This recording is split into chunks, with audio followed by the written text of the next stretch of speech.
Doctor BR Ambedkar ఆశయాలను ముందుకు తీసుకువెళ్లేందుకు యువత ముందుకు రావాలని Alliance Club International committee chairman doctor Chappadi Venkateswara Rao పిలుపునిచ్చారు. కాకినాడ జిల్లా కాకినాడ కచేరీ పెట్టినందు అంబేద్కర్ విగ్రహం వద్ద Alliance Club of Kakinada Swathi helping hands ఆధ్వర్యంలో డాక్టర్ బిఆర్ అంబేద్కర్ జయంతి వేడుకలు ఘనంగా నిర్వహించారు.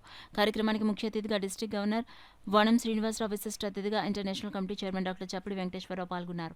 ఈ కార్యక్రమంలో డీసీఎస్ కిరణ్ కుమార్, క్లబ్ కార్యదర్శి మద్ద వికాస్, క్లబ్ కోశాధికారి కొత్త మొహర్, శ్రీరాములు, సిహెచ్ గణేష్ తదితరులు పాల్గొన్నారు. బాబాసాహెబ్ అందరికీ ఆదర్శనీయుడు, ప్రపంచ మేధావి, సంఘ సంస్కర్త, ప్రముఖ రాజకీయ నాయకుడు. అలాగే దళితులు, వెనుకబడిన వర్గాల వారు, బలహీన వర్గాల వారు ఏ విధంగా ఎలా జీవించాలి అనే దాని గురించి ఈనాడు మనకి అన్ని రకాల కూడా హక్కులు కల్పిస్తూ మన భారత రాజ్యాంగానికి ఆయన స్ఫూర్తి ప్రదాతగా ఉంటూ మనందరికీ కూడా మంచి హక్కులు కల్పించి మనం ఎలా బ్రతకాలో కూడా నేర్పించిన మహానుభావుడు. అయితే ప్రతి ఒక్కరూ కూడా, పిల్లలందరూ కూడా ఆయన జీవితం గురించి తెలుసుకోవాల్సిన అవసరం అయితే ఎంతైనా ఉంది.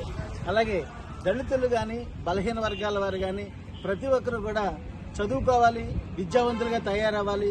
అలా తయారైనప్పుడే ఆయన ఆశయాల్ని మనం ఖచ్చితంగా నిలబెట్టిన వాళ్ళు అవుతాము. అంచేత ప్రతి ఒక్కరు కూడా విద్యావంతులు కండి, మేల్కొనండి, ధైర్యంగా ఉండండి, పోరాడండి. Thank you.